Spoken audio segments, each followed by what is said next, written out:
Hello guys, welcome back to our channel fantasy world. இன்னைக்கு என்ன வீடியோவில் என்ன பார்க்க போறோம் அப்படின்னா, நருட்டோவர்ஸ்ல இருக்கக்கூடிய ஒரு கேரக்டர்ஸா நம்ம எடுத்து பேசிக்கிட்டு இருக்கிறோம். ஸோ அந்த விதத்தில் இன்னைக்கு ஆறாவது வீடியோ, ஆறாவதா நம்ம 6th ஹொக்காகேவான கக்காஷி ஹட்டாகேவை பத்தி தான் பேச போறோம். ஓவராலாவே கக்காஷி கிட்ட எனக்கு ரொம்ப ரொம்ப பிடிச்ச சில விஷயங்கள் எல்லாத்தையுமே நான் உங்ககிட்ட ஷேர் பண்றேன். உங்களுக்கு கக்காஷி கிட்ட எந்த விஷயம் ரொம்ப ரொம்ப பிடிக்குன்றத மறக்காம கமெண்ட் பண்ணுங்க. நம்ம சேனலுக்கு இப்பதான் நீங்க ஃபர்ஸ்ட் டைம் வரீங்க அப்படின்னா மறக்காம நம்ம சேனலை சப்ஸ்கிரைப் பண்ணி சப்போர்ட் பண்ணுங்க. இப்போ இந்த வீடியோவை ஸ்டார்ட் பண்ணிடலாம்.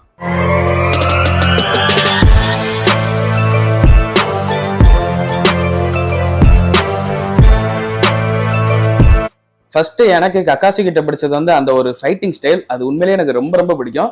ஃபர்ஸ்ட் நருட்டோ கிளாசிக்லாம் ஸ்டார்ட் பண்றப்ப கக்காஷி தான் இருக்கிறதுலே ஓவர் பவரான கேரக்டர் போல அப்படின்னு தான் நினைச்சுக்கிட்டு இருந்தேன். அந்த அளவுக்கு கக்காஷியை பார்த்தாலே ஒரு பெரிய மரியாதை இருக்கும். இப்பவுமே அப்படிதான். கக்காஷினாலே உண்மையிலேயே சூப்பர் அமேசிங்கா ஃபைட் பண்ணக்கூடிய ஒரு கேரக்டர் தான். அதுவும் அவர் அந்த கண்ணை மூடி இருக்கப்ப ஹெட் பேண்டை தூக்கி விட்டு அந்த ஷேரிங்கனை காட்டுவார் பாருங்க, அதெல்லாம் உண்மையிலேயே கொலை மாசா இருக்கும். அந்த மாதிரி சீன்ஸ் எல்லாம் அப்படி ஷேரிங்கனை எடுத்துட்டாலே ஆப்பனண்ட் சத்தாண்டா அப்படின்ற மாதிரி ஒரு மைண்ட் செட் ஆயிரும். கிளாசிக்ல அந்த அளவுக்கு ரொம்ப ரொம்ப சூப்பராகவே காட்டியிருப்பாங்க. ஃபர்ஸ்ட் அந்த சாபுசா ஃபைட்லாம் உண்மையிலே மறக்கவே முடியாது. இப்ப வரைக்கும் கக்காஷி கூட ஃபைட் பண்றவெல்லாம் உண்மையிலே பாவங்க. ஆப்பனண்ட் ஜூட்ஸுவே எடுத்து போடுவாரு. அவனே ஒரு செகண்ட் ஷாக் ஆயிடுவான், என்னடா இவன் இணைய மாதிரியே பண்றானே அப்படின்ட்டு. அண்ட் அந்த ஹேண்ட் சைன்ஸ் யூஸ் பண்ற விதம்லாம் உண்மையிலே அல்டிமேட்டா இருக்கும். எவனும் அந்த அளவுக்கு ஃபாஸ்டாலாம் ஹேண்ட் சைன் பண்ணி பார்த்தது கூட கிடையாது. நம்ம அந்த அளவுக்கு வேற லெவல் டாப் நாச்சா ஃபைட் பண்ணுவாரு அந்த ஷேரிங்கன் இருக்கிறப்ப. இதை தாண்டி ஹேண்ட் டு ஹேண்ட் காம்பாக்ட்லாம் வந்துட்டாங்க அப்படின்னா உயிரோட போக முடியாது நம்ம கக்காஷி கிட்ட. அந்த அளவுக்கு ரொம்ப ரொம்ப சூப்பரா அந்த ஹேண்ட் டு ஹேண்ட் காம்பேக்ட்லாம் செம்மையா பண்ணுவாரு. அது உண்மையிலேயே எனக்கு ரொம்ப ரொம்ப பிடிக்கும். அண்ட் ஃபைட்ல சும்மா கண்ணா பின்னான்லாம் ஃபைட் பண்ணாம செம்மையா திங்க் பண்ணி ஃபைட் பண்ணக்கூடிய ஒரு கேரக்டரும் கூட. நம்ம லைக் சிக்கமாரு மாதிரின்னு கூட வச்சுக்கலாம். ஒரே டைம்ல சிக்கமாரு, நருட்டோ, சாஸ்கே எல்லாருமே கலந்த மாதிரி ஒரு கேரக்டர் தான் இருப்பாரு நம்ம கக்காஷி. ஒத்த ஷேரிங்கன் கிடைச்சதுக்கே 5 கிரேட் நெசன்ஸே அலற விட்டாரு. 2 ஷேரிங்கன்லாம் இருந்திருந்தது அப்படின்னா கையிலே பிடிச்சிருக்க முடியாது கக்காஷிய. அந்த அளவுக்கு செம்ம ஓவர் பவர்டாவே மாறி இருப்பாரு. இப்பவுமே ஃபைட்டிங் ஸ்கில்ஸ் வைஸ் பாக்குறப்ப கக்காஷி உண்மையிலேயே செம்ம பவர்ஃபுல்லான கேரக்டர் தான். எனக்கு அடுத்தது இந்த கக்காஷியோட ஃபைட்டிங் ஸ்கில் உண்மையிலே ரொம்ப ரொம்ப பிடிக்கும். அதை தாண்டி அவர் அந்த ஃபைட் பண்ணும்போது ஒரு கூலான ஆட்டிடியூட் இருக்குல்ல, அதெல்லாம் அடிச்சுக்கவே முடியாதுங்க எந்த கேரக்டராலையும். தக்காளி ஆப்பனண்ட்ல நிக்கிறது எவனா வேணா இருந்துட்டு போ, என்னோட நீ ஓவர் பவர்டாவே இருந்துட்டு போயேன், என் ஃபேஸ்ல எந்த வித ரியாக்ஷனும் இருக்காது. அப்படியே சிம்பிளான ஒரு ஃபேஸை வச்சுட்டு ஆப்பனண்ட்டே அந்த அளவுக்கு பயன்படுத்துவாரு. பக்கத்துல இடி வந்து விழுந்தா கூட எந்த ஒரு ரியாக்ஷனும் இருக்காது. அந்த மாதிரி ஒரு கேரக்டர்.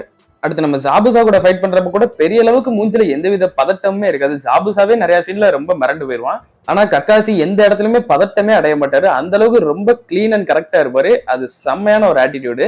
ஓவராலா செலவு பண்ணோம் அப்படின்னா செம்ம கூலான ஸ்டைலிஷான ஒரு ஃபைட்டிங் கேரக்டர் அப்படின்னு சொல்லிடலாம். இப்ப நான் சொன்னது எல்லாமே ஓவராலா எல்லாருக்குமே பிடிச்சது கக்காஷி கிட்ட. இதனாலதான் கக்காஷியே எல்லாருக்குமே ரொம்ப ரொம்ப பிடிச்ச ஒரு கேரக்டராகவும் இருக்குது. பட் இதை தாண்டி இன்னும் எனக்கு ரொம்ப ரொம்ப பிடிச்சதுன்னா அவரோட அந்த ஒரு லைஃப் ஸ்டைலை கண்டிப்பா சொல்லி ஆகணும். யோசிச்சு பாத்தீங்க அப்படின்னா கக்காஷி அளவுக்கு ஒரு பெயின் ஃபீல் பண்ண கேரக்டரை நம்ம நருட்டோவர்ஸ்ல ரொம்ப கம்மியா தான் பார்க்க முடியும். லைக் இட்டாச்சி அண்ட் பெயின், அப்புறம் நருட்டோ, இந்த மாதிரி ஒரு சில கேரக்டர்ஸ் தான் அந்த மாதிரி இருக்காங்க. இதுல இன்னுமே ஒரு சில கேரக்டர்ஸ் இருக்காங்க, லைக் ஒபிட்டோ, இந்த மாதிரி நிறைய கேரக்டர்ஸ் எல்லாம் இருக்காங்க. பட் இருந்தாலும் கக்காஷி அதுல ரொம்பவே ஸ்பெஷலான ஒரு கேரக்டர். அதாவது இழக்கிறதுக்கு ஒண்ணுமே இல்லை அப்படின்னு மாதிரி இருக்கிற ஒரு கேரக்டர் தான் நம்ம கக்காஷி. சின்ன வயசுல இருந்தே அம்மா இல்லாம அப்பா வந்து வளர்க்கிற ஒரு கேரக்டர் தான் இருப்பாரு கக்காஷி. அப்படி இருக்கிறப்ப அவரோட ஒட்டுமொத்த லவ் எல்லாமே அவங்க அப்பா மேலதான் வச்சிருப்பாரு. சடனா ஒரு நாள் அவரும் சூசைட் பண்ணி அவர் கண்ணு முன்னாடியே இறந்து கிடக்கிறத பாக்குறப்ப அந்த ஒரு மொமெண்ட்ல லிட்டரலி யாரா இருந்தாலும் அது ரொம்பவே ஒரு நரக வேதனையா இருக்கும். ஏன்னா அவர் உலகமா நினைச்ச கேரக்டர்ல ஒரே ஒரு ஆள் அவங்க அப்பா மட்டும்தான். அவருமே இப்ப இல்ல. அதுல இருந்து ரொம்ப அமைதியாயிடுவாரு. ரொம்பவே ஒரு தனிமையான ஒரு லைஃபை தான் வாழ்ந்துகிட்டு இருப்பாரு. அதை மாத்திர விதமா தான் நம்ம ஒபிட்டோ, ரின் அண்ட் மினாட்டோ இவங்க 3 பேர் வருவாங்க. ஆரம்பத்துல ஒபிட்டோ கூட ரொம்பவே சண்டையா தான் போய்கிட்டு இருக்கும். கிட்டத்தட்ட பயங்கர போட்டியாவே தான் இருக்கும் 2 பேருக்கும். ஆனா அன்எக்ஸ்பெக்டடா ஒரே ஒரு மிஷன்ல ஒபிட்டோ அண்ட் கக்காஷி 2 பேருக்கும் ஒரு செம்மையான பாண்டிங் கிரியேட் ஆயிரும். ஒபிட்டோ அன்னைக்கு தான் ஷேரிங்கனே ஆக்சஸ் பண்ணிருப்பான். சரி இனிமே நம்ம ஃப்ரெண்டா இருக்கலாம் அப்படின்னு சொல்லி தான் ஆசைப்படுவான் கக்காஷி ஒபிட்டோ கூட. ஆனா அன்னைக்கே ஒபிட்டோக்கு கடைசி நாளா இருக்கும்னு யாருமே எதிர்பார்த்திருக்க மாட்டாங்க. கக்காஷி அந்த இடத்துல ரொம்ப ரொம்ப உடஞ்சு போயிருப்பான். ஒபிட்டோவை அன்னைக்கு தான் கடைசியா பார்ப்போன்னு அவனுக்கு அன்னைக்கு தெரியல. இத்தனை நாள் எனிமையா இருந்துட்டு இன்னைக்கு தான் ஒருத்தன் ஃப்ரெண்டா எனக்கு மாறி இருக்கான், அவன் கூட இன்னுமே என்னால ஃப்ரெண்ட்ஷிப்பா இருக்க முடியலன்னு சொல்லி அந்த ஒரு வருத்தமே ரொம்ப அதிகமா இருந்திருக்கும். சரி ஃப்ரெண்டா அட்லீஸ்ட் அவன் சொல்ற ஒரு ப்ராமிஸாவது நம்ம நிறைவேற்றணும் அப்படின்னு சொல்லி ஒரு முடிவுல தான் இருப்பான். அதாவது ரின்னை காப்பாத்து அப்படின்ற மாதிரி தான் சொல்லுவான். ரின்னை எப்பவுமே நீ ப்ரொடெக்ட் பண்ணணும் அப்படின்ற மாதிரி தான் ஒபிட்டோ கேட்டுருக்கான். அந்த ஒரு ப்ராமிஸையுமே நம்ம கக்காஷியால காப்பாற்ற முடியல. ரின்னை யாருமே கொன்றக்கூடாது, ரின்னை நான் ப்ரொடெக்ட் பண்ணணும் அப்படின்னு நினைச்சுக்கிட்டு இருந்த கக்காஷிக்கு ரின்னை நான் கொன்னே ஆகணும், வேற வழியே இல்லை அப்படின்ற மாதிரி ஒரு சிச்சுவேஷன் கிரியேட் ஆயிடும். அவனே எக்ஸ்பெக்ட் பண்ணாத விதமா ரின் வந்து அவன் கையால செத்துருப்பா. அவனோட ஒரு ஃப்ரெண்டுக்கு செஞ்சு கொடுத்த ப்ராமிஸையும் காப்பாற்ற முடியல. அண்ட் இன்னொரு ஃப்ரெண்டை அவன் கையாலே கொல்ற மாதிரி ஒரு சுச்சுவேஷனும் கிரியேட் ஆயிடுச்சு. ஸோ அவனுக்கு இருந்த ரெண்டு நல்ல காம்ரேட்ஸும் கடைசியில இல்லை. இப்ப சரி இதுக்கு மேல இழக்கிறதுக்கு ஒண்ணுமே இல்லடா அப்படின்னு இருக்கிற அந்த ஒரு டைம்ல அவரோட சென்சேவான மினாட்டோவையும் இழந்திருப்பான். ஒரு பையனுக்கு ரொம்ப முக்கியமானதே பேரண்ட்ஸ், ஃப்ரெண்ட்ஸ் அண்ட் நம்ம டீச்சர்ஸ், இந்த மூணையுமே அவன் இழந்திருக்கிறான். இது எல்லாமே நடந்து முடிஞ்சது ஜஸ்ட் அவன் டீனேஜ் வயசா இருக்கும்போது. 18 வயசு கூட ஆகாத ஒரு பையன் இதெல்லாம் இழக்கிறப்ப அது ஒரு பயங்கர, எப்படி சொல்றது, அதுக்கு ஒரு வார்த்தையே இல்லைங்க. அந்த அளவுக்கு பெயின் யாருமே ஃபீல் பண்ணவே முடியாது. அந்த அளவுக்கு எல்லாத்தையுமே இழந்து வாழ்க்கையே வேணாண்டா அப்படின்னு இருந்த ஒரு டைம்ல அதுக்கப்புறமா தான் அவனுக்கு கிடைக்கிறாங்க 3 ஸ்டூடெண்ட்ஸ்.